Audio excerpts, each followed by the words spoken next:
Okay, we're going to make a quick video on what I call unusual options plays. Now, there's a bunch of different ways to figure out, hey, what are some unusual options that are happening? There's different services that you can buy. Um, you can actually use Market Chameleon as well. If you come under options, you can go unusual options volume.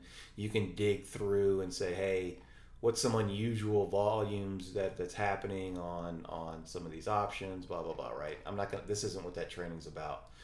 Um, but however you want to get your data for options to find unusual options play, the idea is simple. You want to look for large orders that aren't normal. That's why the word unusual is in there. So if you see this Apple, do you guys see this Apple order? So somebody bought. Is this big enough? Can you guys read that? I don't. Here, let me actually filter it by ticker, and then hopefully you'll be able to see it a little bit better. So do you guys see these Apple orders? So 170 calls for 1219.25, right? There's 246 $8.4 million somebody just bought. So what we do here is we would say, all right, is this something that I would want to follow? And if it is, you go in and you just follow them. That's it. I like Apple. I think the market's going to bounce. I think we're going to run into the year end. It's a presidential election cycle. Let me go ahead and buy it, right? I've done this a number of times with you guys. I did it with ARM. Do you guys remember the ARM one that we were doing? We nailed that ARM a lot of accumulation on some unusual options on ARM.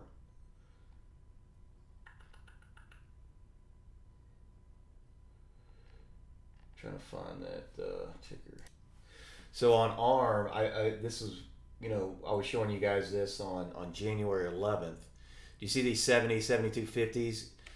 Well, I was like, wow, look at this. And this was the first day or the second day that I saw these going off, and they went off for days. Like they were accumulating these for days and days and days, right?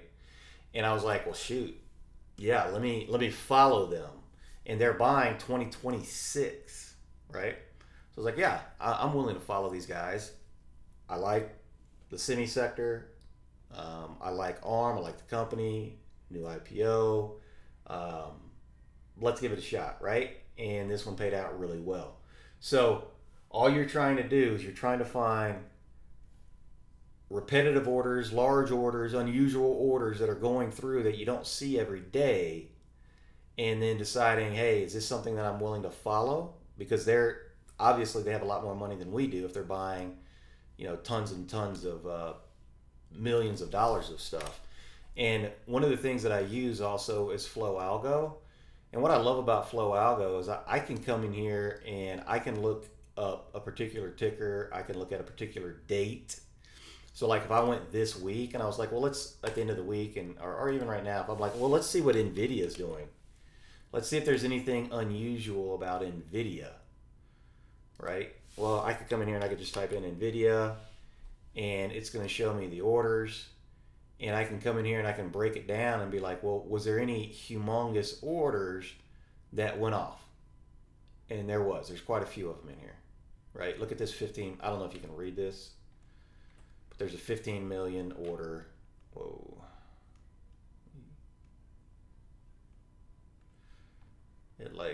There we go. See that $15 million order on Nvidia? So, if somebody's got 15 million to throw at Nvidia,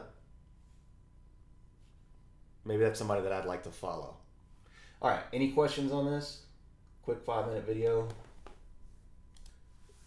You have to decide your own risk reward protection, right? And I always go in, I use the VP, I find the chart, I set up my risk reward just like everything else. It's not like I'm buying one of these and it's like it's either going to be a home run or I'm going to get zero. So use normal risk control, normal VPs, normal things that we always do. But this is like an idea generation to say, hey, is this something that I want to do?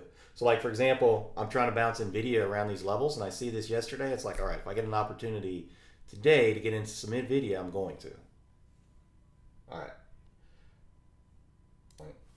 All right, I wanted to add this to the recording. One of the things that I do is a lot of times I'll follow the open interest of a given play. So like for ARM, when I would look at ARM and I would go back and I would look at the open interest on those 2026 calls.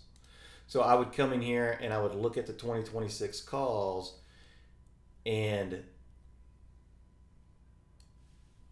I want to see that the open interest is still going up. So let's say I saw a huge one for 100. Let's say I saw a huge one for 100 start going off.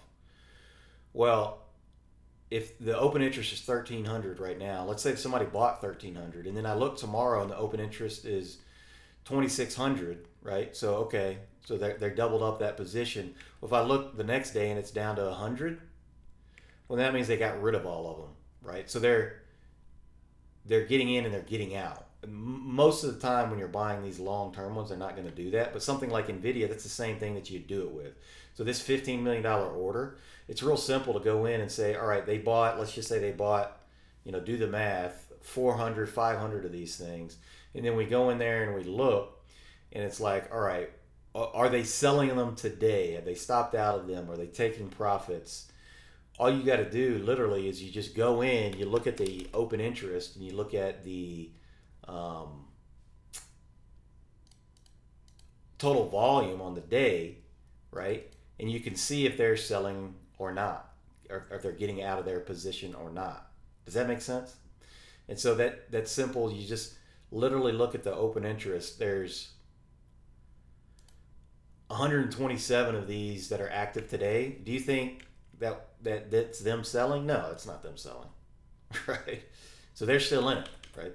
This is something that they're still holding, and maybe they added today with they were buying it. So I think that's a good tidbit to throw in there. Yeah, that's good question there too. Like, what is a sweep? And again, if you ever have questions, just type in what is a sweep in options, right? And Investopedia usually is top of the list here.